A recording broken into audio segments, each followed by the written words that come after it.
WinCam's production of Citizen of the Year is brought to you by Winchester Savings Bank, your hometown independent community bank. Call 781-729-2130.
Yesterday,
Today I get a call from, first from Kathy Alexander and then another member of the chamber to give me a rundown on Steve as if I didn't know him. And they gave me this list, and I'll just share a couple of things. This is Steve's biography for the town of Winchester. He's been a town meeting member, Finance Committee, Mary Cliff Academy, now Ambrose, Acquisition Study Committee, School Committee, Town Forest Committee, Planning Board, Economic Development Committee, Fair Housing Committee, the Winning Farm Use Committee. That may not be a plus. It wasn't for me. The Committee on Names, the Committee on Rules, the North Suburban Planning Council, the 150th Celebration Committee, and the Capital Planning Committee. And I said to the person who called me, well, that'll do it. I've got enough. And a few minutes later, they called, and I was in a rush going into a meeting, and they said, oh, there's one other thing. He's also an organ donor. And after the meeting, I said, gee, that's kind of unusual. I wonder to whom and what. And so I called back and I said, what was that about the organ donor? He said, oh, he gave an organ to the Unitarian Church. This is a tough assignment. I love Steve Parkhurst, but I really don't know how to poke fun at Steve. He's a pretty droll fellow. Steve is to John Sullivan as Bob Newhart is to Jerry Seinfeld. So permit me to share some of my memories of Steve, which are generally fairly serious. Kathy Alexander told me not to be concerned about overlap with other speakers here tonight, so if that happens, it's unintentional.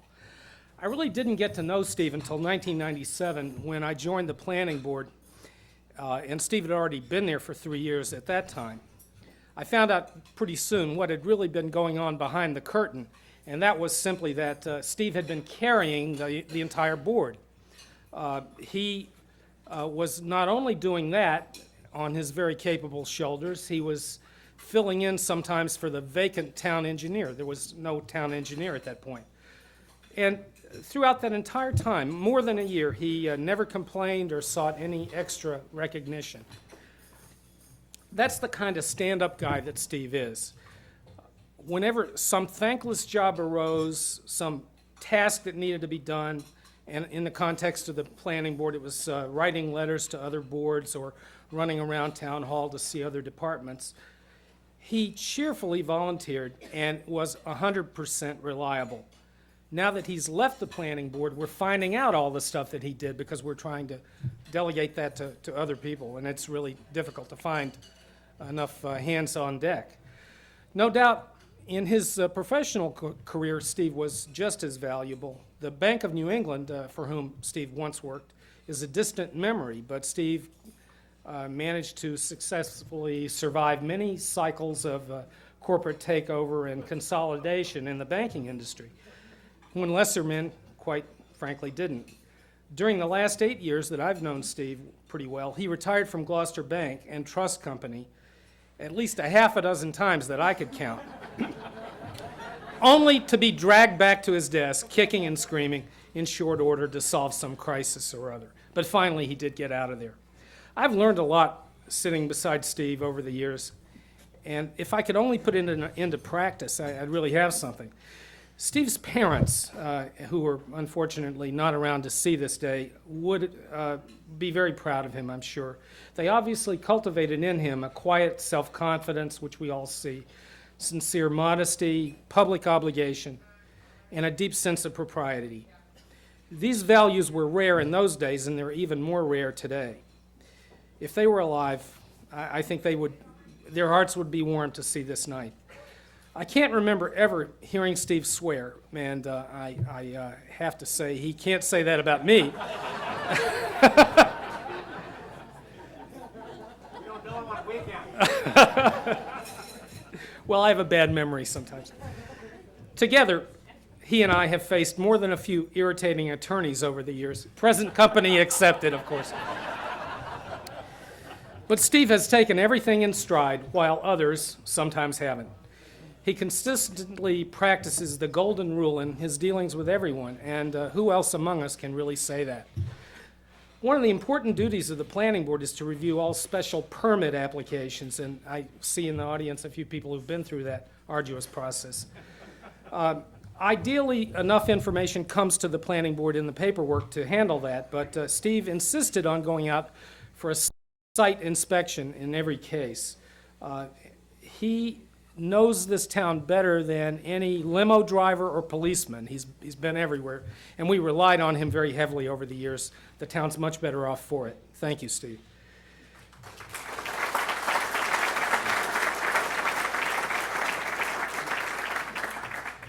Many of you remember how the late Ed O'Connell served the Winchester School Committee, and one of the things that he was known for was being a stickler for the minutes of the committee. I know that he came into every meeting having read every word of them, and he knew where the punctuation mistakes were and factual errors. Well, Steve served that same role on the planning board.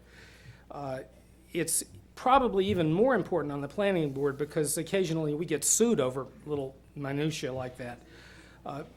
Beyond that, though, Steve may be, I'll just mention this, the last person on earth, I think, who really knows the grammatical distinction between the contraction IT' and a simple it's. I once I can recall this, and it's probably happened many times. I hit an internal dictionary blackout, and I asked him what the meaning of the word dudgeon is. Do you remember that, Steve? But he had the answer right away. You might not remember the one project that brought Steve to the planning board. That was about 15 years ago. He took it upon himself to develop a beautiful piece of land. His family at that time owned the magnificent Victorian mansion on Oak Knoll, which I hope you're familiar with. And they owned several acres of land around it. Steve lived in a house across the street, a fairly nondescript house, which more fit his personality. But I'm sure Steve and Cecily were very happy there. Back in the early 1990s, they undertook the development of the land beyond Oak Knoll, the Brooks Street extension, which is now a beautiful neighborhood and a great legacy for Winchester, something you should all drive through at least once. That is just one example of the great legacies that Steve's family has left to Winchester. Steve's grandfather, Lewis Parkhurst, is legendary. Long before there was even a planning board, he was a visionary benefactor to our town. He personally funded many beautification and infrastructure projects along the length of the Aberjona River, which also provided gainful employment for people who needed it during the Depression years. He donated the World War I memorial that sits behind Lincoln School at the intersection of Mystic Valley Parkway and Main Street. Lewis Parkhurst was one of the leaders responsible for Winchester acquiring and building the reservoirs in the fells that now are a source of about half of our water supply. His inspired vision created the town forest, principally from his own land, which even at that time, 7 decades ago, was worth a considerable fortune. With a family tradition like that, it is understandable that Stephen Parkhurst would be inspired to offer his many years of volunteer service to our town. Perhaps his most tangible legacy to Winchester is Winchester High School, which was built during trying times in the 1970s when Steve served on the school committee with Bob Frank and Mary Pronsky. I know you're both here tonight, among others. After that unique experience, the planning board must have been a cakewalk. And Steve certainly has made it look easier than it was. I'd like to share one ironic story from when Steve chaired the planning board back in 1977. The library trustees came into town meeting and reported that due to limited funding, they could no longer offer Sunday hours. Steve responded by offering an amendment to the planning board budget to cut $10,000 and shift that money to the library. Somehow, his amendment passed, but the library didn't get the money. It was gobbled up by some other worthy cause, but I know that was a difficult situation for Steve, and he never complained, never said another word to me about it. I couldn't have done that. I didn't expect much in the way of levity because, as I said, Steve is really not a funny guy.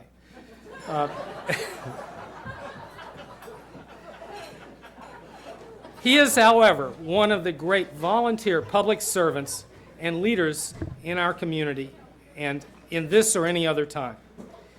He earned this award if anyone ever did. I'm indeed fortunate to have shared the table at the planning board with him over these last 8 years, and I'll cherish that time for the rest of my life.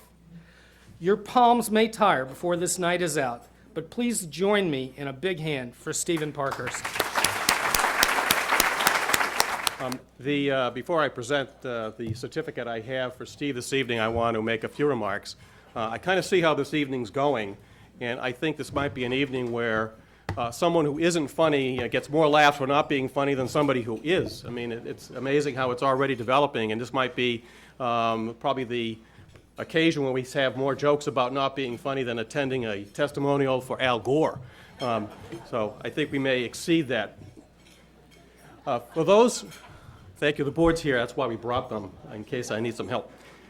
Someone asked who's going to be the funniest speaker this evening, and I immediately said, I'm not. I wanted to lower expectations immediately about that. On the other hand, I can say that I probably will definitely be shorter than the prior speaker. No, you're taller. Damn it, he's right.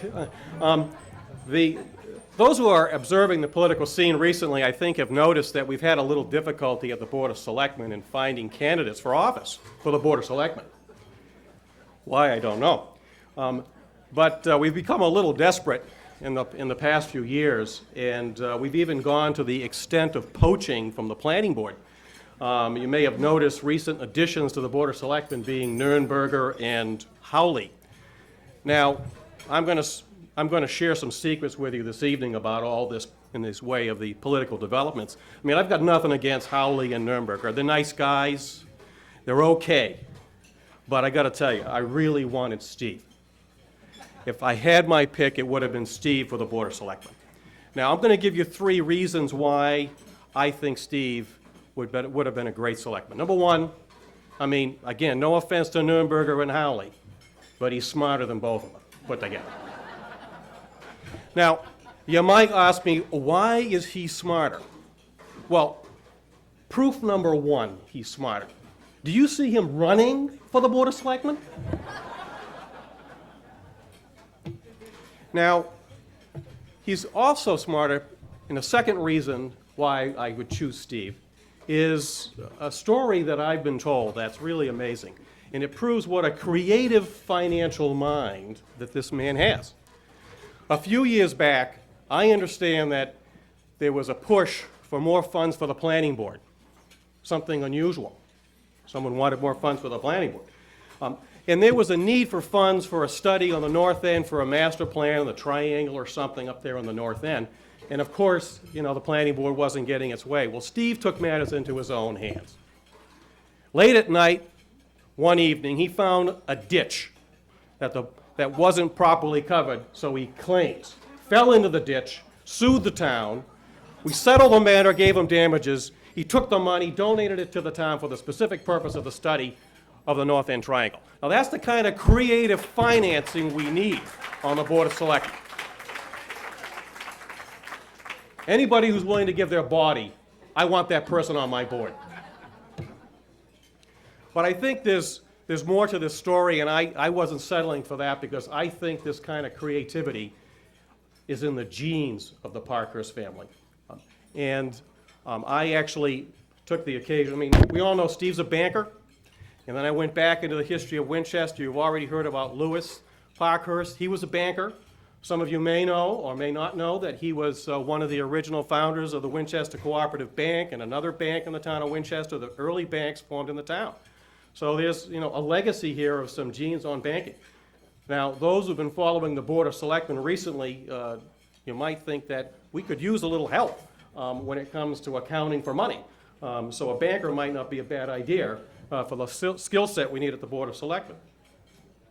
But, I went and looked at the history of the town of Winchester. Some of you may have read the book by Henry Smith Chapman, a fine volume on the history of the town of Winchester, and explains our early beginnings. And if you've read that book, or if you haven't even read the book, you may have heard this story about Colonel Winchester and how Winchester got to be Winchester and how it was named after Colonel Winchester, and $3,000 he donated at the time. I mean, I don't know about the rest of you, but I've always had a certain skepticism about that story. And I went back to give it a little scrub. And I wanted to take a look at what really happened there. Well, it says in the official history that this person named Prince approached Colonel Winchester, who was from Watertown. Why does a guy in Watertown give a damn about a town that's not anywhere close to where he's ever come from or visited and never stepped foot in? I don't know. Anyway, this Colonel Winchester was approached by this guy Prince. Now, I didn't settle for that. I went back to the family, the Chapman family, and I wanted to see the notes of Henry Smith Chapman. Because I tell you, I don't believe this story. So I went back and looked at the notes, and what did not come out in the book is that Prince was really put up to this whole idea by a W.L. Parkhurst. Now, this doesn't show up in the book, and I wondered why. So I approached Steve and said, Steve, come on, you got to come clean on this. What's the real story behind the Winchester? And Steve was willing to finally fess up because someone had really gone back to the original notes and found out what went on. Well, we all know that in the year 1850, $3,000 was put into a special fund to the town called now the Winchester Fund. And Steve said that's true, that did happen. What we don't know, and this is the rest of the story, to quote Paul Harvey, what we don't know about this is the fact that actually there's been a secret trust the last 150 years, the sole trustees being the Parkhurst family.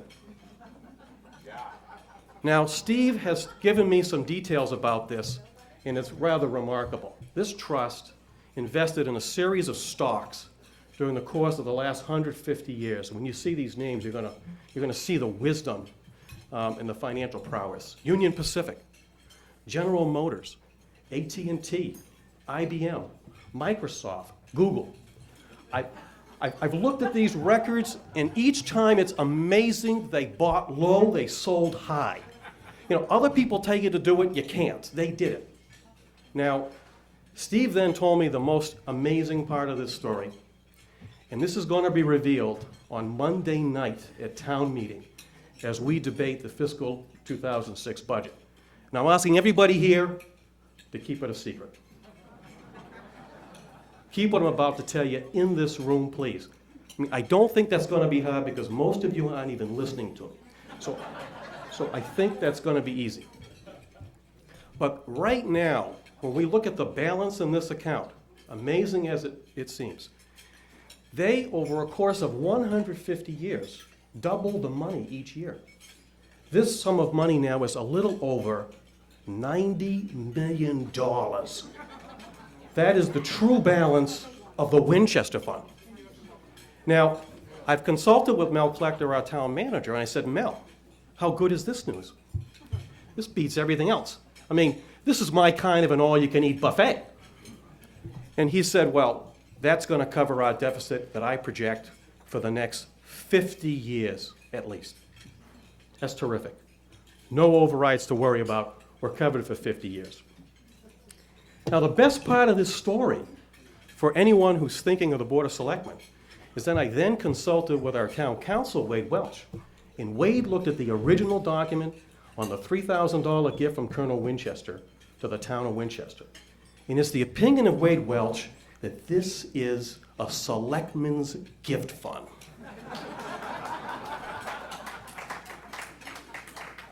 Some people thought $40,000 was a lot. $90 million is real money. Now, we have Steve Parkhurst to thank for the... Now I think there won't be any shortage of candidates for the Board of Selectmen. Once this comes out on Monday night, there will be no worries about who runs for the Board of Selectmen. Well, folks, in case you didn't notice it, that was the funny part of my remarks, and now I'm going to get...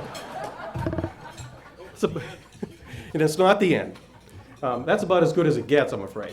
But let me make some serious remarks for a moment about Steve, because frankly, I'm an admirer of Steve Parkhurst, watching him from the vantage point of the Board of Selectmen and the Finance Committee while he has served on the Planning Board. And I didn't get the opportunity, as I just told you, I wish I had, to serve with him. But I think that Steve should be remembered not just for his service, and that is considerable when we think about more than 3 decades. But I think more important than the length of Steve's service is how Steve served. And that's a lesson here this evening. Steve, in my mind, is a gentleman. And that's not easy to always be. He is always civil. And that's very hard to be. He's never flustered. He always remains calm, even in the face of criticism. And there are others in this business, I have to tell you, who have been known to bristle when it comes to being criticized. Simply stated, Steve turns an old and famous saying on its head, that last guys finish last. I think Steve proves that nice guys indeed can finish first. So tonight, we justly honor Steve for leading by example, by leaving a legacy of how we should serve our town of Winchester. And the town is truly grateful for that lesson. And those of us who continue to serve would do well to follow Steve's lead. And now I'll present the citation. Be it hereby known to all that the Board of Selectmen hereby offers its most sincere congratulations to Stephen R. Parkhurst in recognition of his many years of service to the Winchester community. The entire membership extends its very best wishes and expresses the hope for future good fortune and continued success in all his endeavors, given the 17th day of May, 2005, and signed by all members of the board. Congratulations, Steve. You know, a couple of weeks ago, Kathy Alexander called me to ask me if I could prepare some remarks for this evening. And she said, make them funny if you could. That was mission impossible. I'm sure all of you are familiar with Dave Letterman's top 10 list, so I thought I would do the top 10 reasons why Steve Parkhurst is this year's Citizen of the Year. So here goes. Number 10. Oh, wait a minute. You know, I've been working on this for 2 weeks, and I had trouble coming up with a list of 10. In fact, I could only come up with a list of 5 reasons why Steve is this year's recipient. I thought it was my own inabilities to come up with 10 funny reasons, but after thinking about the situation, I realized that the problem was, Steve, you're just not that funny. So here are my top 5 reasons why Steve Parkhurst is this year's 2005 Citizen of the Year. Number 5, he has a lot of famous relatives. Number 4, he promised to personally fund a full-time planner. Right, Steve? Number 3, and this is my favorite, he promised not to run against me for the Board of Selectmen. Number 2, he's taller than Sam Stroud. And the number 1 reason why Stephen was chosen to be this year's Citizen of the Year is the Chamber of Commerce couldn't find anybody else.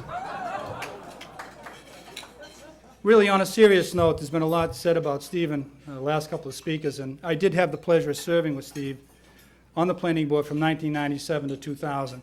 And quite frankly, in my mind, he is the quintessential public servant.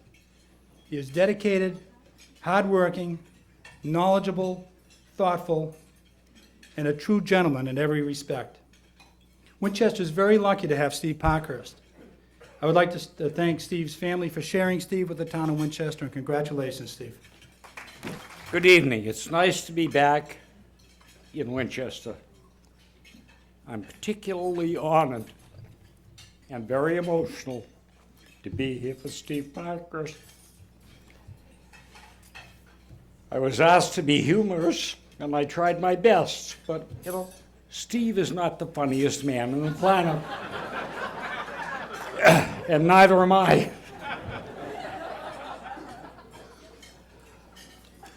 So I'll leave the humor to the other speakers and speak about Steve the man. Steve was a superb school committee member.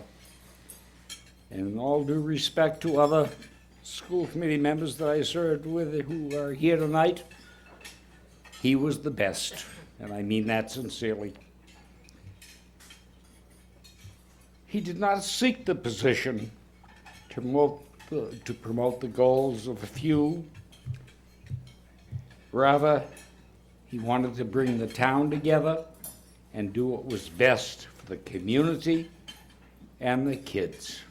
His first concern was always the town and the children. But when it was time to make a decision, he always did make the right decision, even though it might not always been the popular one. He never had a hidden agenda, which is a wonderful quality in someone that seeks and gets elected to public office. In a word or two, he had integrity beyond all bounds. Yeah, I lost the page, so I'll go on without it.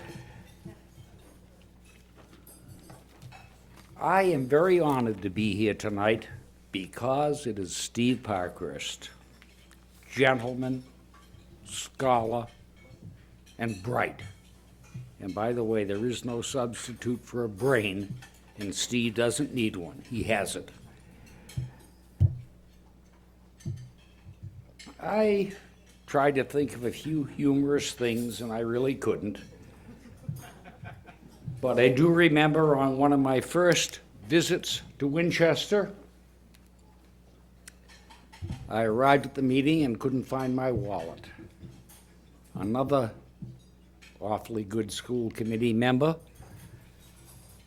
Lane McGovern, opened his wallet and said, here are a few bucks, Bill, go out and do what you will with it.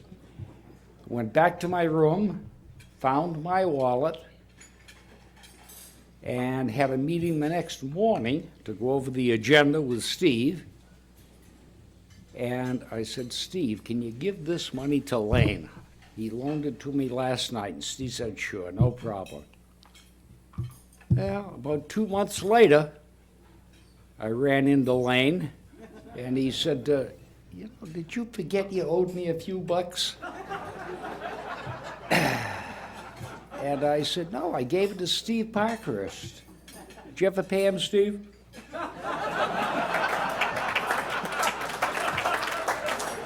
I also remember, you know, I have a lot of good memories of Winchester. A few that aren't so good, but a lot that are good.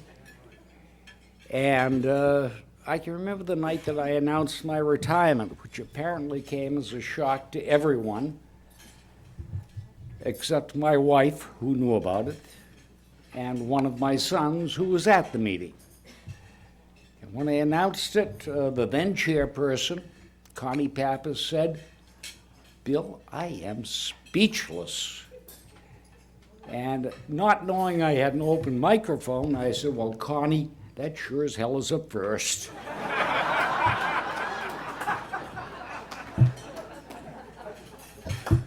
But in spite of my lack of humor, I am here to tell you tonight that we honor one of my dearest, dearest friends.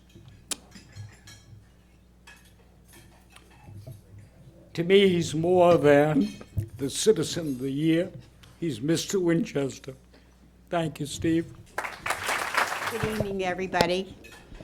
My introduction to Steve was, I was a graduate of the St. Mary School, and when I went down to the high school, I thought they were all nuts because I had to sit in my seat for 8 hours a day. When I went down to the high school, every 20 minutes they would change, and I was getting all mixed up. I didn't know where I was, who the teacher was, but finally I met up with Steve, and things turned around.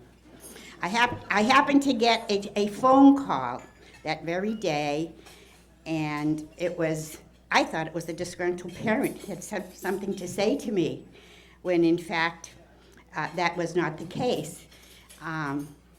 They said, I want you to meet me down at Giddens Field at 2 o'clock.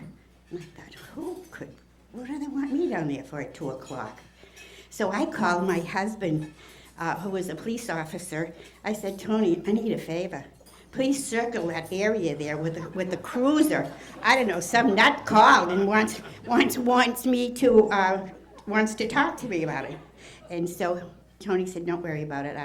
I will circle the field and I'll make sure that you're safe. So along came this man, and he handed me, well, wait a minute, I'm getting ahead of it. Steve had great admiration, and I did too, and most of the people that knew, what's his name?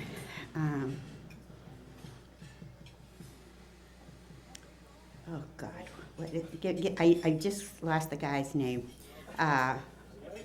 Coach Knowlton. Okay, Steve wanted to honor Coach Knowlton, so we formed a committee, and we were trying to put money together to get the things that we needed. I remember Whip Saltmarsh got a big stone. I got the plaque, and before you know it, we ran out of money. We didn't have enough of money. So with that, this gentleman come running on the field and said to me, Mary, he said, are you running out of money? And I said, yes. I didn't even know who this gentleman was. And he said, well, I just want you to take this, and I want you to use it, put it in the bank, hand it to Steve, give it to Steve. You can put it in the bank, and then if there's anything else that needs to be done, we will have the funds to do it. And it turned out to be that I gave it to Steve, and Steve was a member of the bank. I think he was vice president of some bank in Boston, and I felt very, very comfortable because I had gotten all this money. So I said to the gentleman, I said, where did you get all this money? He said, oh, I had a good day at the races today, but don't tell my wife. I am very honored to follow in Steve's footsteps onto the planning board and to fill his chair, but I'm not going to be able to fill his shoes. And I think over the course of the evening you'll get a sense of that. I did talk to Steve, though, before I ran for the planning board, and he encouraged me to do this, and he then pointed out that it was a stepping stone to getting onto the Board of Selectmen. After tonight's performance, I'm not sure I'm going to be interested. Steve, I'm going to resort to poetry, and I trust you'll give me a lot of license because you'll see I'm going to need it. Under the town hall clock. Under the town hall clock he stands, a citizen volunteer, devoted to public service, is Parker's second career. Near 20 years of service, honored now this very year. Night in, night out, from 7 to 10, he toils in public meetings. You hear him wield his logic clear against emotional beatings. Yet fairness plays a central role in all his public dealings. His hair is sparse, his visage sharp, his bearing is quite regal. With pencil poised to rearrange, his eyes are like an eagle. No draft of minutes shall escape his edits, clear and legal. But Stephen has a secret love which nourishes his soul. He loves to see and hear the trains of endless boxcars roll. A grade crossing on Edward Drive, this is his secret goal. Steve moves with all deliberate haste. His homework is complete. With footwork comprehensive, his examples hard to beat. We could use several dozen clones. Wouldn't that be sweet? Thanks to thee, my worthy friend, for the example you have given. For public service is unsurpassed when folks like you are striven to give your all to Winchester by skill and duty driven. Thank you. I want to talk about some events in Winchester a long time ago when Steve was on the Finance Committee and then on the School Committee. He went on the Finance, Steve, when I met him, was a senior officer of one of the 4 leading commercial banks in Boston at the time, which had the name that now sounds tremendously archaic, the New England Merchants National Bank. He took those skills and went on the Finance Committee in 1968. And there were a couple or 3 sort of major political issues at the time, and they seem so tremendously far away now. Political issue number 1 was whether we should build a high school, and if we were to build a high school, where it was going to be put. That generated enormous emotion, and Steve was one of the leaders on the Finance Committee originally and then on the School Committee in getting us to have a high school, an idea which seems remarkably simple at the time, at this point, and was not at all simple then. The other sort of major political dispute at the time had to do with the then superintendent of schools, Bill's predecessor, a guy named Don Clemmer, who had brought some new ideas to education in Winchester, and there was a lot of Sturm und Drang as to whether he should be retained as the superintendent. And in 1970, Steve and Lane McGovern ran together for a school committee in support of Dr. Clemmer, and he was retained for a period of time as superintendent. In his first term on the school committee involved a period of very pronounced growth for the town and for the schools. The high school was built. The school that we call Ambrose was purchased and renovated. The McCall Junior High School, which had been the high school, was renovated into a junior high school. I dealt with him then because I was a member of what was then called the Permanent Building Committee, and there was a great deal of interaction between the Building Committee and the School Committee. And in 1974, I went on the School Committee and joined a really remarkable group of people who were then on the committee. Steve was the chairman, Dick Farrow, Kathy Fallon, the great Bob Pritchard, Mary, and me. And Steve was the leader of the band. He got us to work together, and he was, and I really mean this, everything that I aspired to be.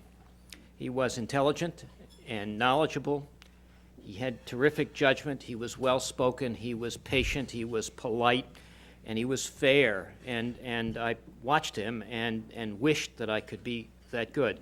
In fact, and this is true, I even wanted to dress like him, which in retrospect seems a little overenthusiastic.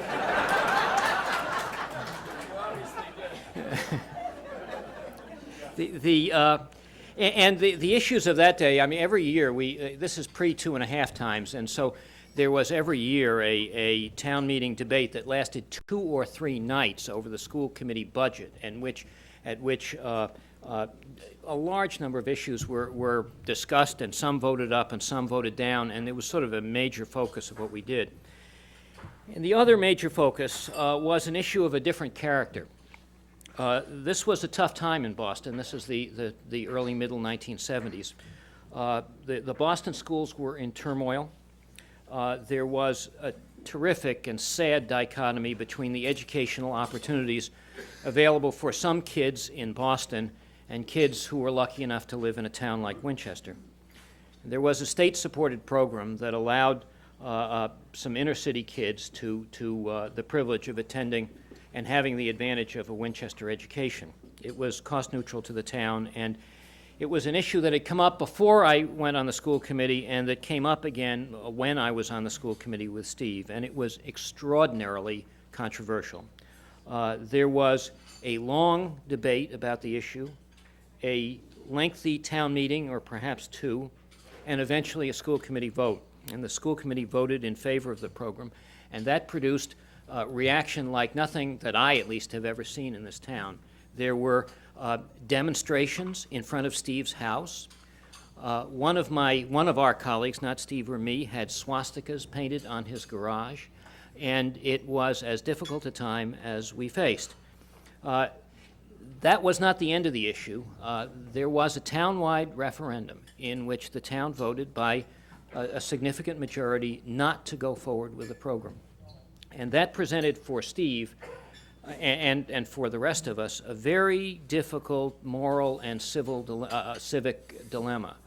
The question was a classic conflict. In Steve's view, as he expressed it many times, the town had a moral and ethical obligation to help other people.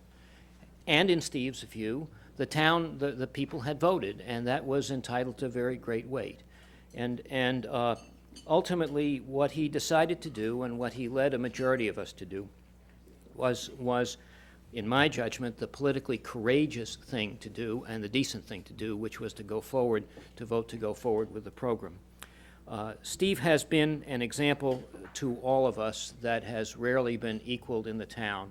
And for all of us, Steve, I want to say we thank you for what you've done, and we thank you for what you've shown us how to do. You've been a credit to us. Thank you, Bob. Ladies and gentlemen, Paul Casey was here earlier, and he left a citation, which I told him I would read, and it's from the House of Representatives, and it says, let me show it to everybody. See. Unlike the Board of Selectmen citation, this one is not framed, but they don't have as much money as we do. Be it hereby known that all the Massachusetts House of Representatives offer its sincerest congratulations to Stephen R. Parkhurst in recognition of your exemplary public service, invaluable contributions to the community, and inspiring examples for others to follow as the Winchester Citizen Town of the Year. And that's signed by Salvatore De Macy and Paul Casey. Steve?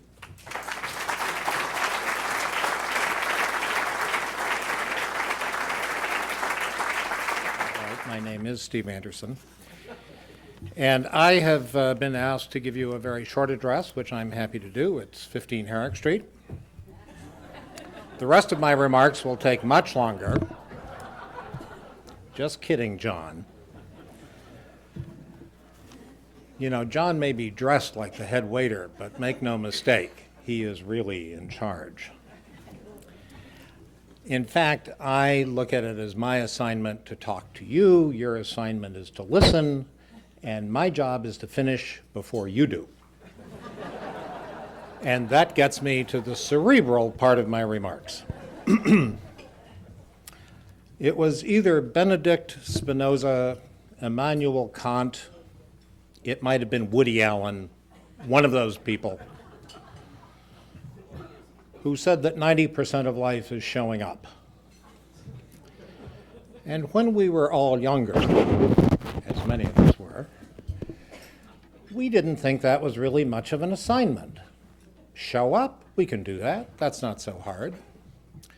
But as some of us got older, and looking around the room, I would have to say that some of us have gotten older.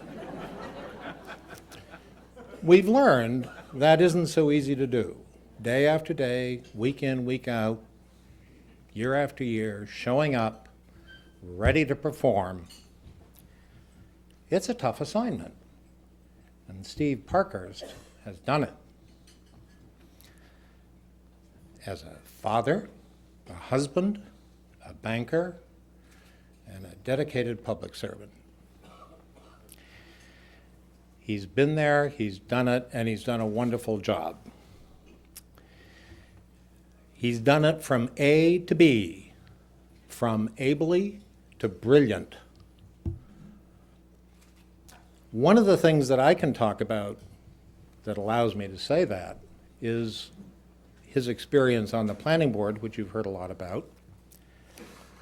I served on the planning board years ago, and then had occasion to appear before the planning board when Steve was on the planning board. And I can tell you from firsthand experience that the matters that the planning board deals with are dense and difficult and mostly dull.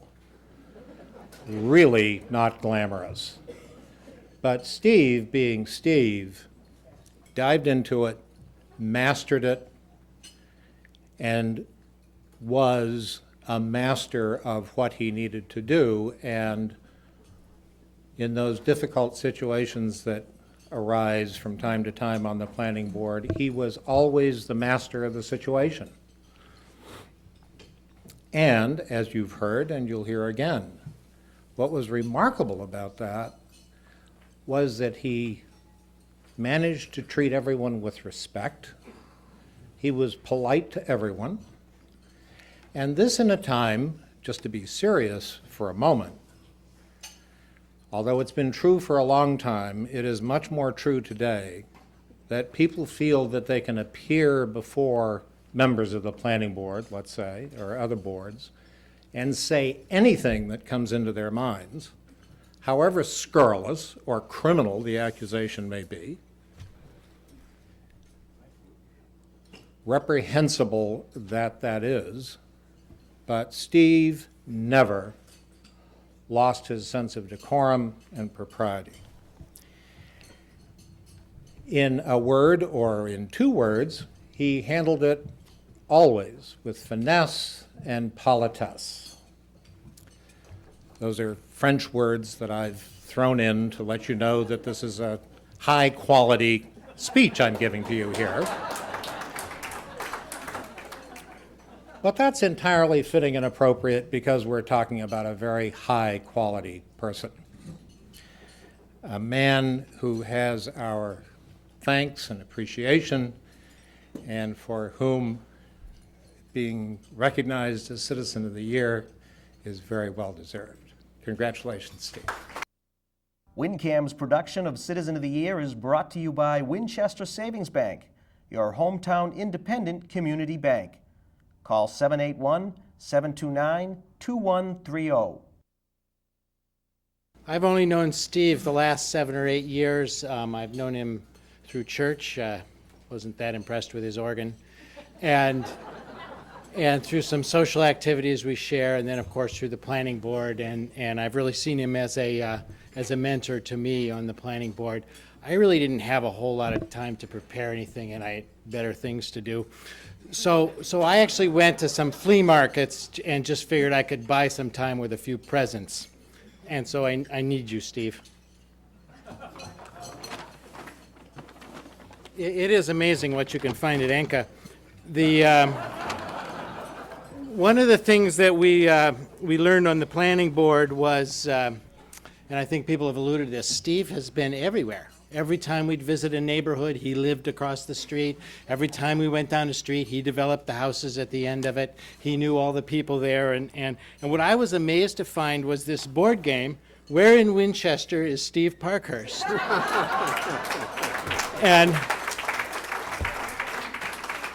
And what's really good about it, and Steve, here, if you open the board game, and you can recognize the town here, and it comes complete with little Steve Parkhurst that you can pin all over town. And so I think this would be a good tool for selectmen, for planning board members, and of course for the family to find where in Winchester is Steve Parkhurst. Thank you.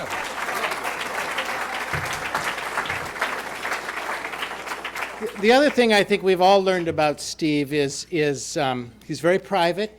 He's done an astonishing number of things over the years. He's been involved in all of our lives, and he's done things that have made all of our lives better. And he's never really sought any recognition. He's never looked to be recognized for this. I think tonight is long overdue. But one of the things that I did find that was amazing, and I didn't know at the time about his train fetish, but I found this great Steve Parkhurst Jr. train engineer outfit.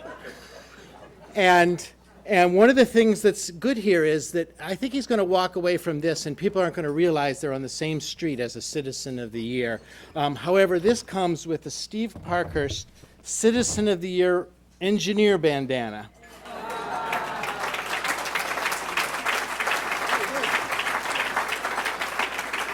So Steve can be privately discreet, but we can all know and recognize everything he's done. So thank you, and I have to say, as soon as Steve left the planning board, so did I. You all may not have been where we have been when Steve has been, and he has some very good stories. He is full of fun, and when he gets the giggles, there's no stop. Where is the committee, for goodness sakes? You know who you are. Come on, you guys. Yeah, blow your whistles. Here we go. Someone who's been on every committee has to be sharp and has to be witty. Steve is both things, so Lane wrote him this ditty. To be sung by you all, not just the pretty. We'll try it once through, if any of are brave enough to do. And then one more time, and you guys bellow each line. You got these wonderful lyrics by Elaine McGovern. You know the tune, I've been working on the railroad. Here are your singing things, for God's sake. Conductor baton. I think we're missing a few, aren't we? I would know. Courtney would have played the piano, but we don't have one. So, can you play it while we sing? It'd be good. We start on O, or what's the good note, Peter? Oh. Is that? Steve has been a railroad nutcake since a little boy. Smoke and whistles thrill his being, and black dust brings him joy. Can't you hear the people shouting? Parkhurst has nothing up his sleeve. We all know he's on the right track. Cheer for Amtrak Steve. Everybody now, come on your feet. Here we go. Get your words. Here we go. Are you ready? You all go with us. You've got them at your You got the words. Let's go. Who's ready? Yeah, okay. Oh. Yeah, you got them. Steve has been a railroad nutcake. I don't hear you. Since A little boy. Smoke and whistle thrill his being, and black tusk brings him joy. Can't you hear the people shouting? Parkhurst has nothing up his sleeve. We all know he's on the right track. Cheer for Amtrak Steve. Okay, Steve, we need you. Oh, help, I can't open my box.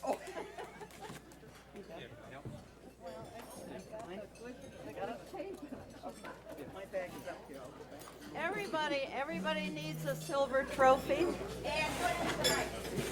Everybody needs a silver trophy at a time like this, right? Oh, absolutely.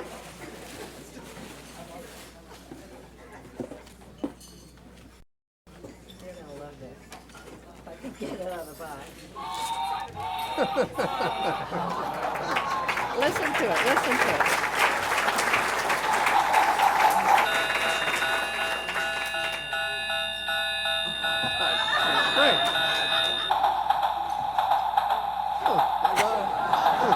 And it really goes if you push that thing. Enjoy.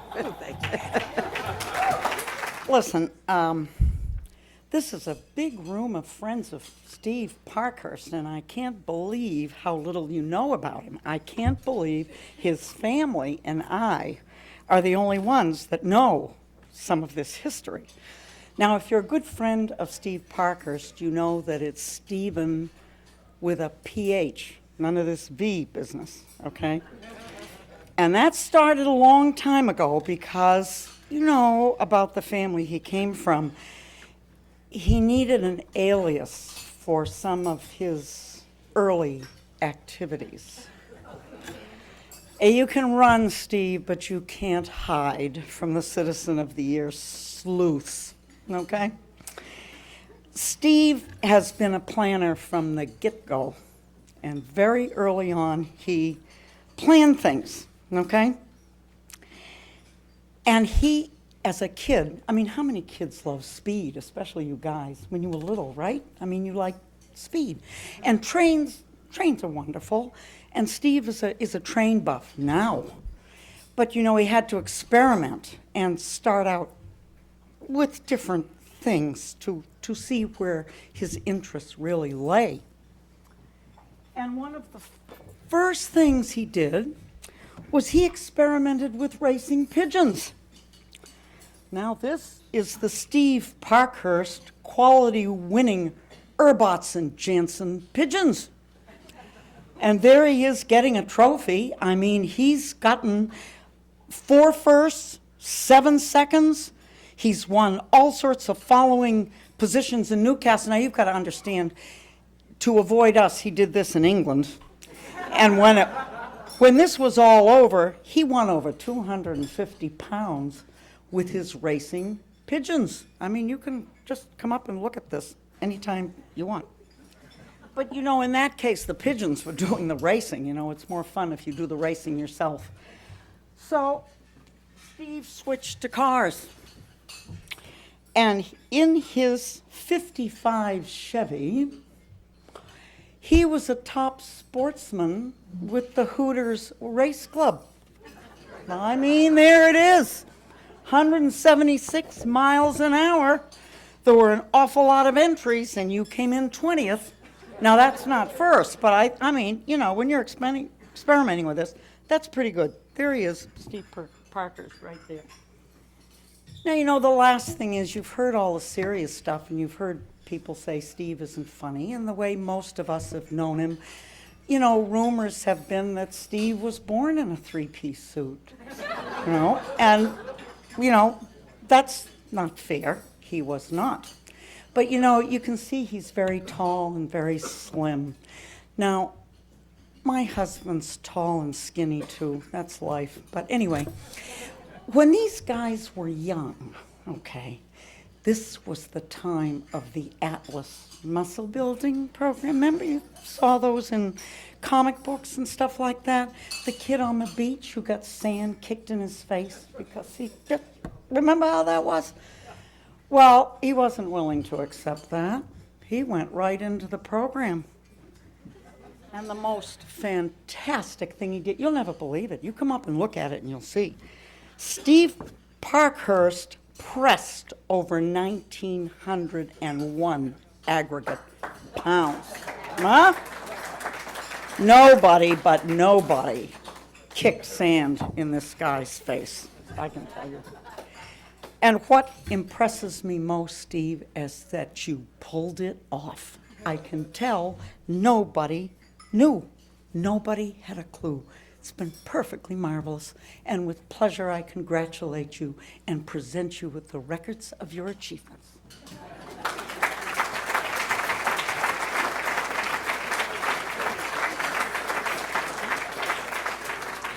So thank you very much. Like Judy and all the speakers that preceded me, this is a great honor for me to be able to speak about Steve.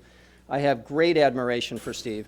And like a number of people who have spoken, I also I felt like I really wasn't sure if I really knew Steve. And I felt like I really needed to do some research. I want to thank the Parkhurst family. They were extremely generous with their time. Also sharing a number of family artifacts and memorabilia, which were really priceless. I've really discovered some very interesting things. And although I think Sam earlier was concerned that there'd be a lot of repetition, I can tell you that I've actually come across some things which are really quite unusual. First, let me begin in the beginning, and it really is the beginning. You know, it's well known that Steve was born and has lived his entire life in Winchester, and his grandfather certainly significantly shaped the town that we love so much. But what we probably don't realize is exactly how far back the Parkhurst family goes in Winchester. And I have a very exciting announcement tonight, and it's amazing the way this thing is all sort of lined up to happen with Steve this year receiving the Citizen of the Year. The Winchester Archaeological Society, I don't know if anybody is here from there. You probably know them as WAS, it's their acronym.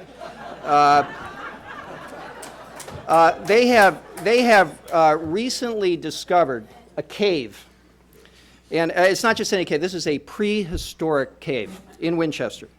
And they've uncovered, with this cave, they've uncovered a number of primitive tools, artifacts, and maybe the most extraordinary thing is the cave drawings on the walls of this cave. It's absolutely amazing as I understand it. But one of the most exciting things is that this cave, which they claim actually is where the very first human inhabitants of Winchester lived, that the picture that's on the wall of this cave, apparently they surmise was the leader of this clan, this primitive clan. And not only that, based on the hieroglyphics that appear below the picture, this person was actually a Parkhurst. Unbelievable, eons ago, a Parkhurst. And I asked them about this, they said they're not prepared to show anybody, but they did actually do a life-size illustration, color illustration of this drawing, and I think when you see it, you will see the striking resemblance to the Parkhurst family of this primitive Winchester resident.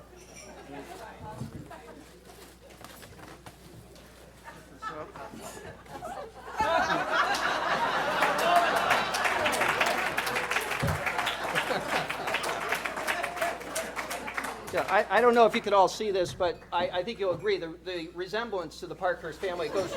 Just look at this table. It's unbelievable. And the Archaeological Society is still working on it, but apparently the hieroglyphics indicate that his name was Barnabas Parkhurst. I don't know. I don't know if that's right, but we'll find out. Okay, now. One of the other things that you may not realize, we've heard, about Steve's career as a banker, and clearly Steve spent a number of years as a banker. But what you probably don't know is that when Steve left Dartmouth, beating in his young heart was that of a very adventuresome entrepreneur. And Steve had an idea. Apparently, he'd been nurturing the family. Is very well aware of this. He had an idea when he was young that he was going to start his own business, and that's exactly what he did when he got out of college. And Steve single-handedly founded Winchester's first, and as far as I know, its only airlines. That's right. That's right. Steve called it Winchester Air, and it was really kind of it was a simple operation. Steve not only sold the tickets, he kept the books, and he was the pilot, which was amazing. The business idea was actually fairly simple. Steve's idea was that he would establish a commuter airline that would serve Winchester, Woburn, and Stoneham. Made daily trips. It didn't really go very well, actually. But it was an exciting time for Steve, and this was, of course, in the early days of aviation, and the family has been very generous, and they've allowed me to have tonight, and I know Steve, who you don't think is a funny guy, we're going to find out right now. Steve actually I have his original flying helmet and goggles. And so I want to... Steve, if you would... No, come on back here, no. If you wouldn't mind putting this on, Steve. That's all right, fine, just slip it right on. And this will actually go right over your glass. Go ahead, pull down. You're going to have to do it, Steve. Yep, I'll do it. All right.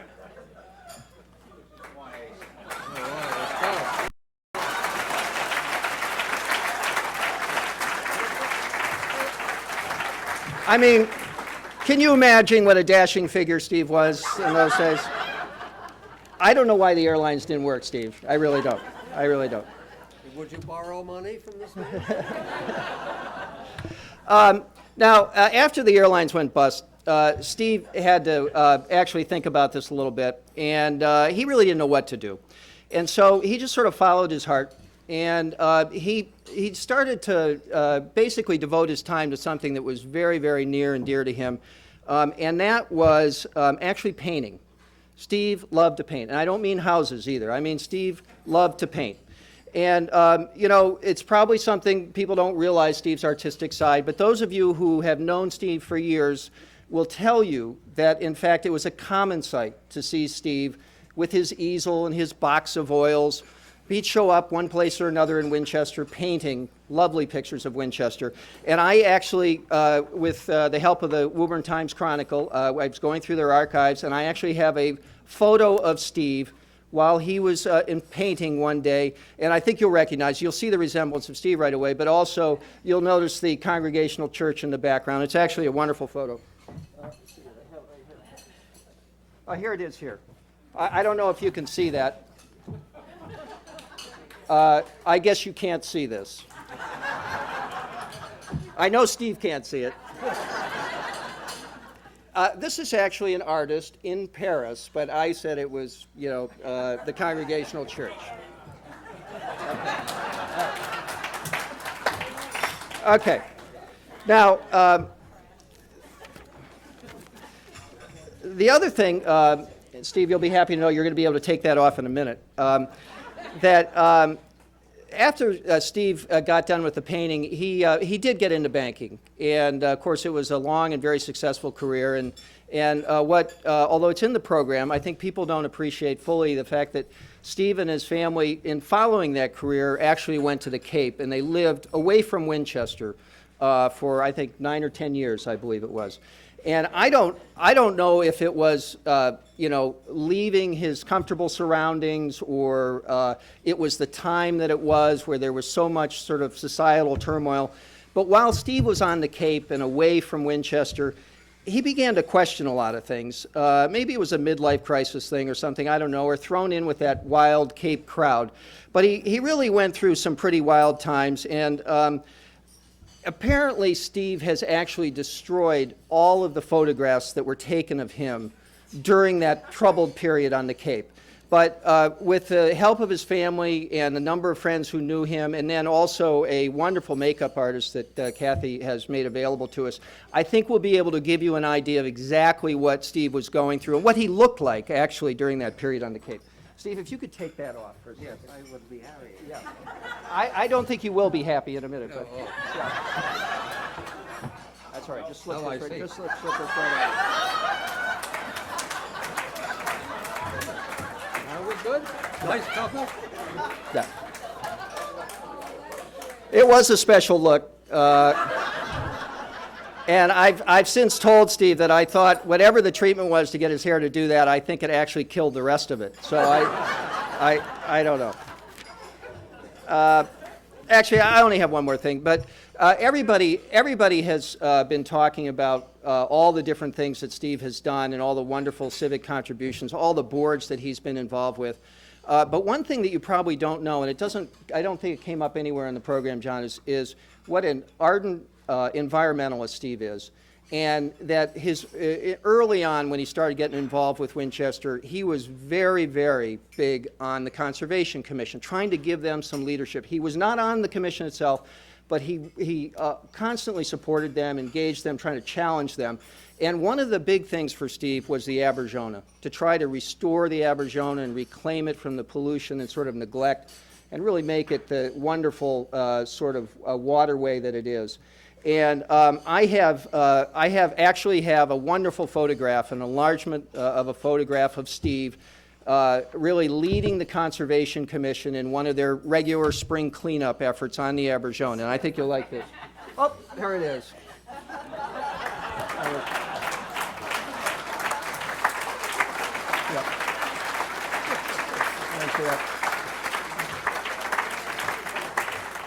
This is actually Steve, of course, standing in the front. Yeah.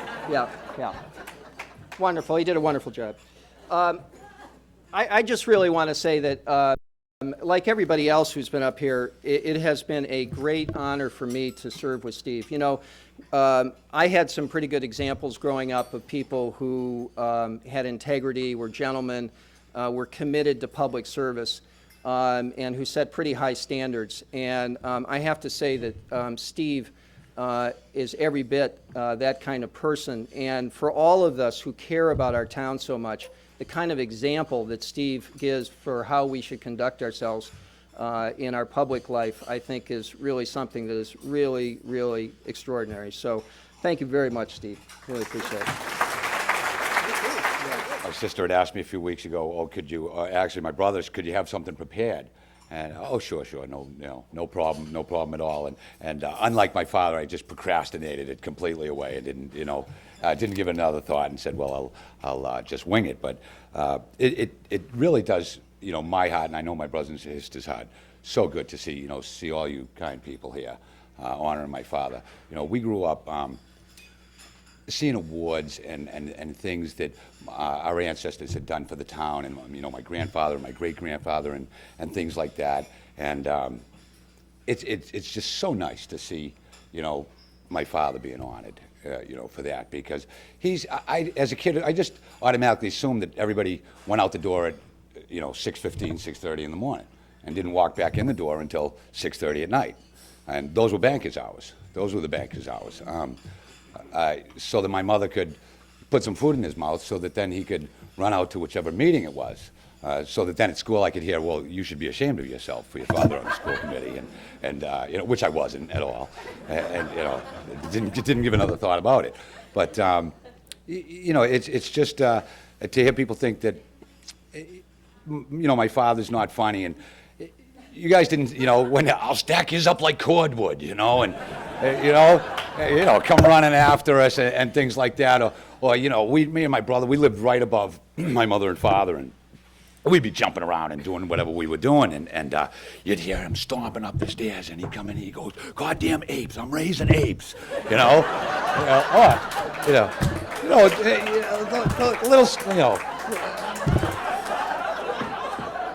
little, little things like that, and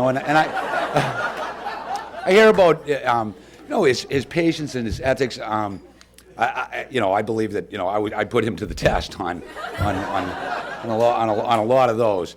But morals, ethics, values, being modest, all of those things, and it was constantly about giving back, about giving without looking to receive. And I heard a lot of the people say that tonight, and my wife said to me one time in one of our little battles, she said, if you could only be half the man that your father is, then you'd be all right. And at the time, that bothered me,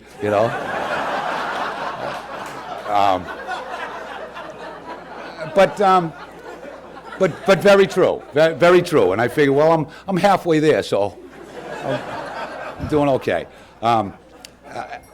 That's all I have. I would like, Sarah, I would like you to come and she wanted me to present something to my father, but my sister did a lot of work on something. I insist, Sarah.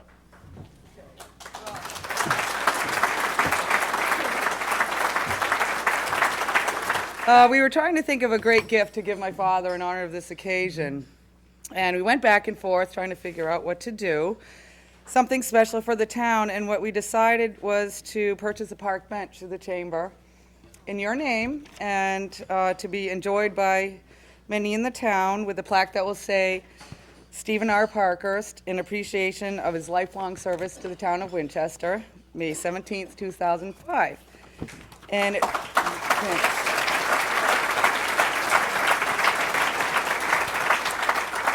so hopefully it will be in place sometime this summer, and we hope that you can sit and have a cup of coffee and enjoy the town that you've just contributed so much to. And you truly are a Citizen of the Year and so much more, and we love you. There's a silent partner here tonight as we celebrate everything that Steve has done so well for almost 40 years. As they say, behind every good man, there stands a good woman. Steve's service to the town that he loves so well has lasted long enough that it took not one, but two good ladies. Ladies lucky enough to have been very dear friends, to nurture and support him through all of it. Lorraine took care of the first 2/3, which included many of the toughest years with those marathon school committee meetings. And I've been fortunate enough to handle the final third, where the job included explaining to the neighbors why the Parkhursts got an awful lot of Monday night visits from the police department. It was better in the days when planning board packages were delivered discreetly by Jake Charcha. Lorraine and I shared lots of marvelous adventures through the years. Mystic Mothers, Bargain Box, Cabaret, Coffee Shop, and a well-developed knowledge that Steve's heart rate doubles whenever he sees a freight train. But supporting and applauding Steve throughout all his adventures in town government has been the biggest and the best one of all. How delighted she would have been to share in this wonderful honor you've done him tonight, and how delighted I am to try to share it this way with her. So here's the old Irish toast. Absent friends. Thank you. This is an honor and a privilege, and it's such a joy to see so many, friends and really a lot of family. This is a reunion for my family. I haven't seen my family in 2 years. This is the first time I see Dad in quite a while, so it's a joy. And this is an exciting occasion, a happy occasion. There's too many unhappy things going on in the world, and funerals and that sort of thing. This is a great, happy time to celebrate, and we honor you and thank you for doing this for our father. I come from a wonderful heritage, as you've heard some about that. Growing up was a unique experience. I don't think I realized how unique until I grew up. Going to visit grandparents at Oak Knoll, at tea time. We visited at 4 p.m., and it was on a silver tea service, 1 lump or 2, pardon me. And if we didn't understand how to spell something, there was a huge dictionary laid out on a table like this. We were asked to go open this dictionary and look up the word, thus training from my father, his wonderful English background. But I would like to notice in the bulletin there is something misspelled, Dad. I'm ashamed of you. He probably hasn't seen it yet, but anyway. My father has given us all of us kids, a wonderful example to live by. I know a lot of you don't know a lot about the private Stephen Parkhurst, and actually, against the myth of not being funny, he's actually quite hysterical when you get to know him really deep down at home. And he's also been an incredible father, and the nights that he wasn't out doing deeds for the town, and I most remember the school committee, that's when I was growing up, he made an effort to spend a night with each of his children. And I remember that we all got a night, and we could do whatever we wanted with him on that special night. And Dad, you're going to have to come up here so I can honor you with this little gift. This is the kind of dad he was behind the scenes. And this was what I like to do on my special night. And I want to introduce to you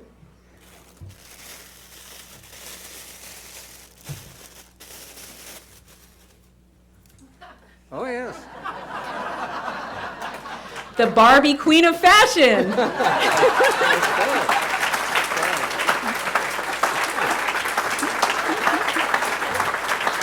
Right. They know what I'm talking about.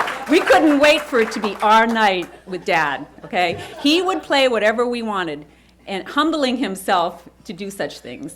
We thank you, Dad, about that. I really appreciate what Mr. McDonald had to say about Dad making decisions that weren't always popular, but they were right. I did live through those days when, people were harassing and unkind during a tough time in the 70s. It was scary, actually, growing up through that, but I remember feeling so proud of my dad for standing up for what he believed, and that's a lifelong lesson for all of us kids.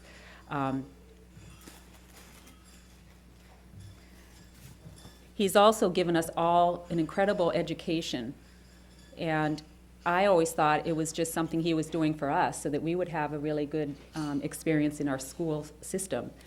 But if you look at all of us and our ages, not only did he do it through our childhood, but for many of yours and many of your grandchildren. And I think I'm most blessed and honored by that, because he didn't just do it for his kids. He did it for the betterment of the town. And for that, I'm very, very grateful. I can't write a letter or an email to my dad, and I don't think you know this, Dad, without doing the old spell check thing. I'm so grateful for that, spell check. I always felt really guilty if I ever sent him something that was incorrect or misspelled. He was that impressed upon us how important it was to have good grammar, and that served me well through my professional career. All of us are, I would say, successful in our own special ways. None of us actually pursued banking, but he raised us well to handle our finances. He and Mom both taught us a lot about management, which I absolutely love, and again, the English background. And I want you to know that my father has the same amount of hair today as he did when I was born. And a little side note, one of the most favorite family jokes, Dad, I don't know if you're aware of this, and he's such a businessman. When I first got engaged, my mother and father were sort of surprised, I guess, when we announced it. And we called Doug's family to let them know of the engagement. And my father was so miffed and sort of shook up that he said to my soon-to-be father-in-law, "We're so pleased with the association."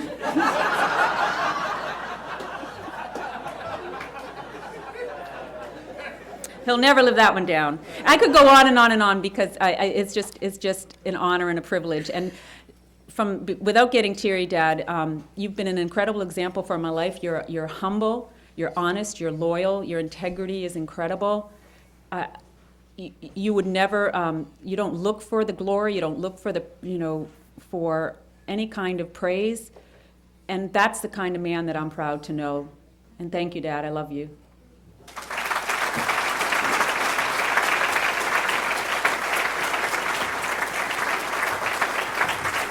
Good evening to all. This is a special event for this is the 26th year that the Winchester Chamber of Commerce has paused in the spring to recognize a special citizen, someone who makes the life that we all live in our town so much better. And certainly we have a fine, fine representative tonight. I just want to follow up a little bit on, his daughter mentioned a bench. One of the projects the Chamber is taking on this year is to re-beautify the corner by Starbucks and Carlson, and we are replacing all of the benches and adding some plantings and trash receptacles to make it a more attractive place. And we're delighted that the family has chosen to place a bench there in honor of Stephen as we make that area more beautiful. I'll just put one little plug in before I say a few other things. In terms of the beautification of the town, we are doing the hanging baskets, and we have a wonderful new event, a garden tour, coming up on June 9th. So look around town for some of those advertisements. We've been very busy this year. It's been an incredible year for the Chamber. But this is truly a spring highlight for all of us. And you have heard many of the wonderful, wonderful things said about Stephen Parkhurst. I happen to have the folder of all of the nominations that came in on his behalf. And we know that he and his family have given so much to this community for the betterment of Winchester, service in the purest sense, not any self-serving sense. I know you've heard so many wonderful things. I want to take one moment, and I hope I won't embarrass you, Lane, but one of the nominations that came in, because I thought it was just so beautifully written on behalf of Stephen, because it says a lot of what we have heard here today. Typical, handwritten, wonderful letters. Speaking of serving on a board with Stephen, he was a hard worker, but courteous and fair. In fact, there were times during the school committee days when, for a while, he was almost too fair, underlined a couple of times. In debating issues with others, he seemed to have a habit, or modus operandi, of starting his talk by agreeing that the opponent was correct about a certain point. I would secretly cringe, hoping that he wouldn't give the store away. But invariably, he would then quietly and persuasively follow with two clearly stated arguments that would win the day, helped no doubt by his habitual genial opening. And I think that's just a wonderful tribute from Lane and what we've heard so much here today. So on behalf of the Chamber of Commerce and all of you here this evening, we'd like to present a small token to Stephen in recognition of this evening and something that he'll be able to remember. Thank you. Carl, go up.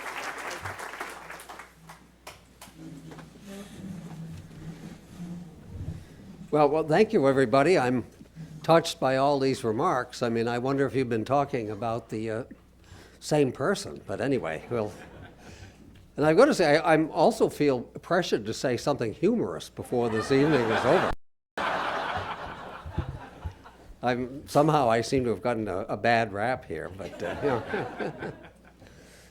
But thinking about the evening, I did have the pleasure of knowing the previous 25 recipients, and I feel humbled to be number 26.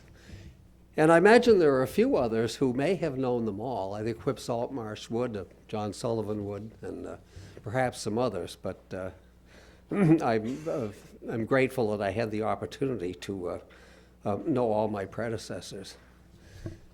And I think I was a little surprised that the chamber decided to select me because on the planning board, I used to have to go before the chamber board of directors on more than one occasion where we would warily eye each other, and I'm sure the chamber board would wonder what cock-a-ninny scream is the planning board going to try and ram it down our throats this time. But we did. Eventually we hired our own consultants, and the chamber did, and we got along very well, and I think that was a big improvement. There are a few people I would like to recognize. They've been heard from, but I have to mention my planning board colleagues, Chuck Nurnberger, Sam Stroud, and Tom Howley. Because you see, when I first went on the planning board, I was chairman for 3 consecutive years. And after they came on, they were so good that I never became the chairman again. So, which is a great tribute to their ability. I have to recognize my colleague Peter Kuttner, who has been a major participant in this evening. Peter always fulfilled his commitments in the planning board, had an impossible travel schedule, past president of the Boston Society of Architects, and he is the greatest computer presentation skills I think that I have seen.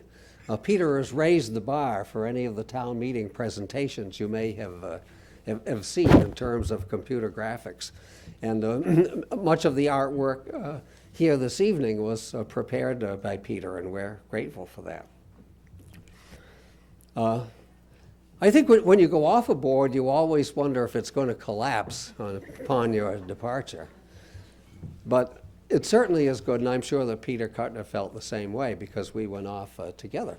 But Peter and I are certainly gratified. I'm thrilled, actually, to see people of the caliber of Peter Van Aken and Lance Grenzebeck take our places on the planning board. That's great for the town and great for the board. And they certainly had to hit the ground running with the issue of the hospital and the rezoning of the parcel of the old church and the Wynn Watch Hand, and they very successfully accomplished that. And I do have to mention Lane McGovern. Lane and I did run for school committee together back in 1970. It was a contested election. It was certainly the first campaign I'd ever been involved in. But Lane had that infinite lawyer's patience. We met, I think, with the teachers. We did the collective bargaining. I think we met with them for something like 45 sessions to do the contract. And I think his strategy was supposed to be to wear the teachers out, but what he did, I was the one that got worn out. Jeez. That was tough, yeah. Another person who hasn't been mentioned who I was very happy to see here this evening was Connie McCool, Connie Pappas McCool, who did make the effort to come out and honor me on this occasion. I mentioned a bit, Connie took my seat in the school committee in 1976 after I'd served 2 terms. She served 3 terms, became chairman of the library trustees, and Connie and I worked together because she was a chairman of the library director search committee that I served on, which was in which Linda Wills was one of our finalists, and of course, to this day is our library director, which is very good. And I certainly have to recognize the man in the waiter suit, as somebody said. And John did go on the Board of Selectmen in March of 1968. I went on the Finance Committee that fall, so he preceded me by about 6 months in the town government. And he was chairman of the Selectmen in 1971, the year I was first chairman of the school committee. So John and I do go back a long way. We've been good friends and colleagues over the years, and I want to recognize everything that he's done. Okay, now the last person I would like to recognize was the president of the Gloucester Bank and Trust Company the 7 years I was there. And this is Dave Marsh sitting at the table here. Now,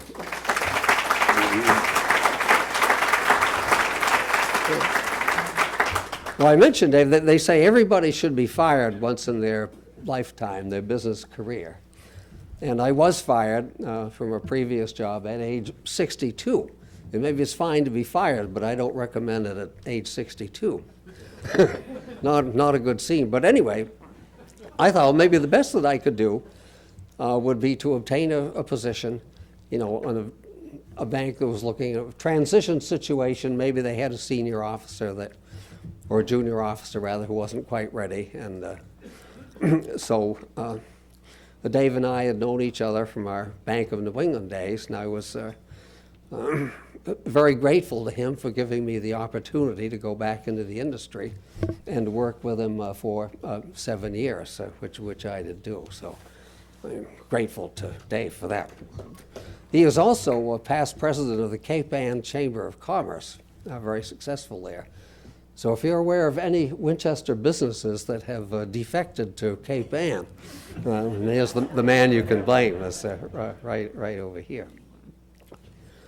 But it is a humbling experience to be awarded the Citizen of the Year. And I will tell you another humbling experience that I had. When we moved to Cape Cod in 1980, when I went to work for the Bank of New England down there, we rented a house in Hyannisport. It was a 10-month rental, September through June. And it was on Scudder Avenue in Hyannisport. And I spent half the time I was outside directing people to the Kennedy compound. We couldn't even mow my own lawn. But anyway, Barnstable was a large town geographically, and the town dump was some distance away, several miles actually. And so I said to Lorraine, we'll have somebody pick the trash up, and cost us $10 a month or whatever. We won't have to make the drive. So I called the trash company, and I was very loftily, haughtily told, we do not pick up trash from winter rentals. And let me tell you, ladies and gentlemen, there is no form of life so low as a winter rental on Cape Cod.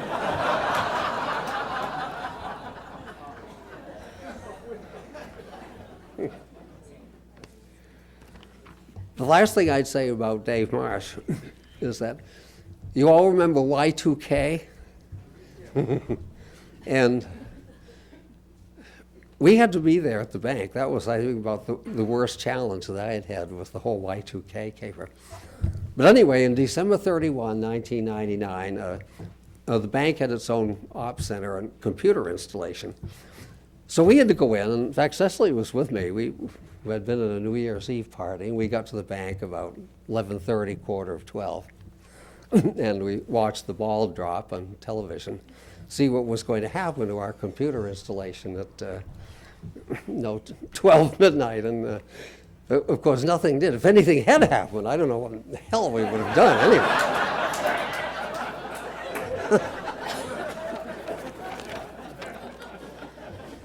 So we consoled ourselves, having blown the last part of New Year's Eve.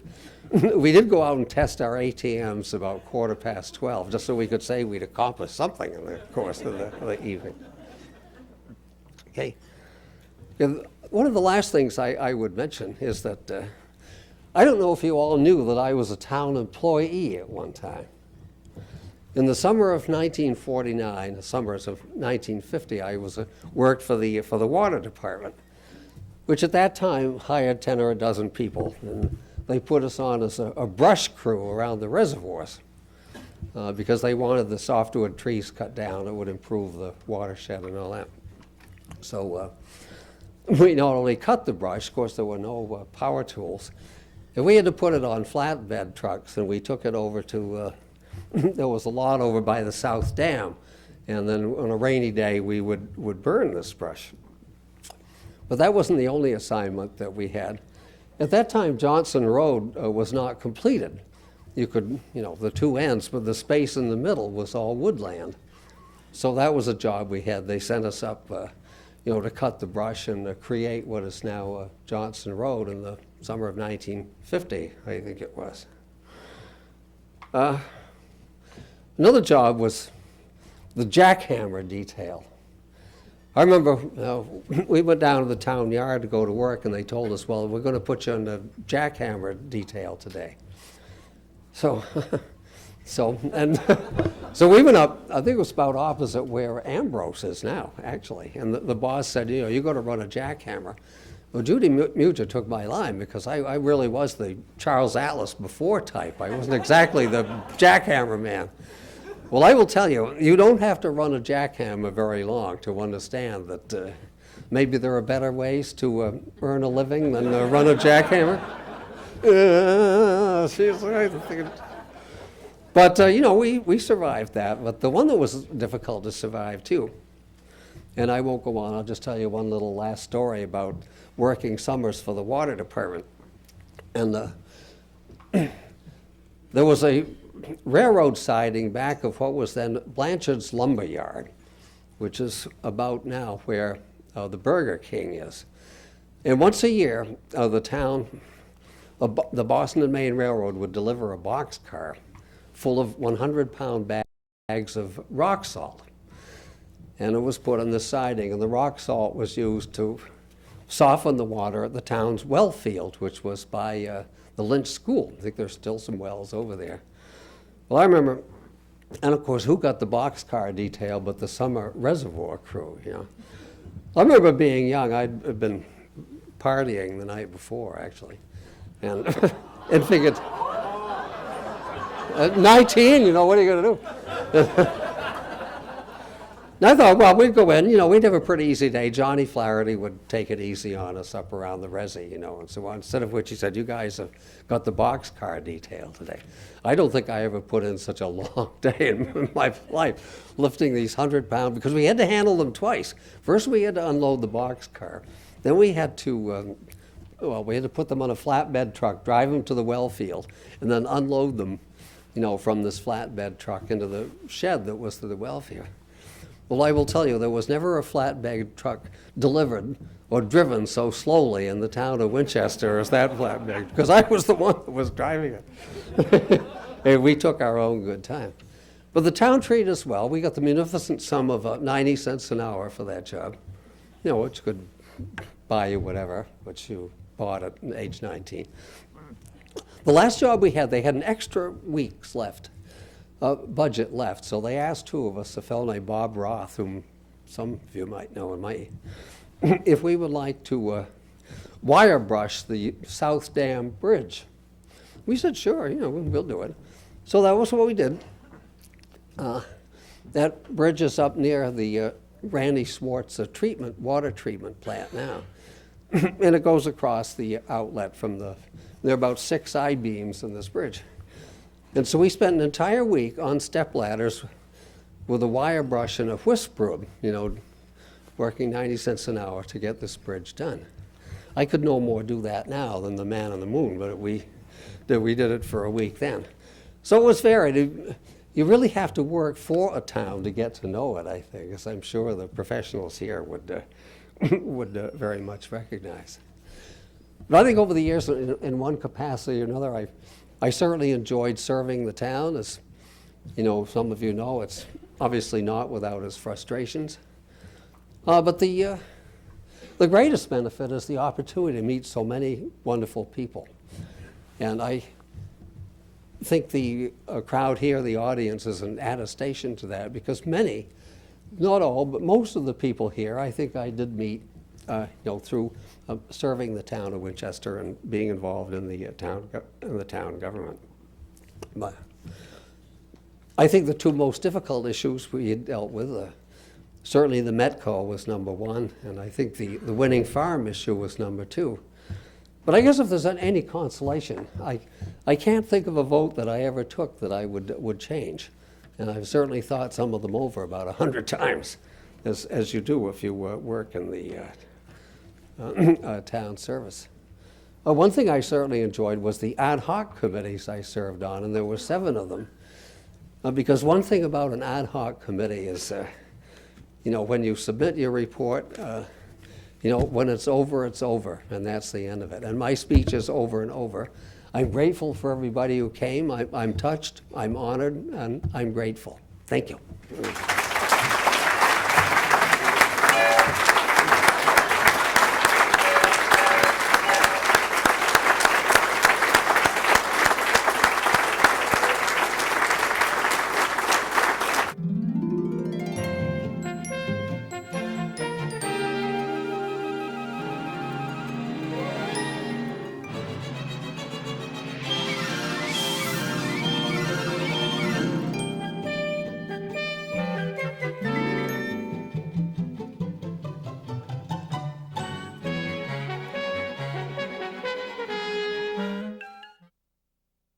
WinCam's production of Citizen of the Year is brought to you by Winchester Savings Bank, your hometown independent community bank. Call 781-729-2130.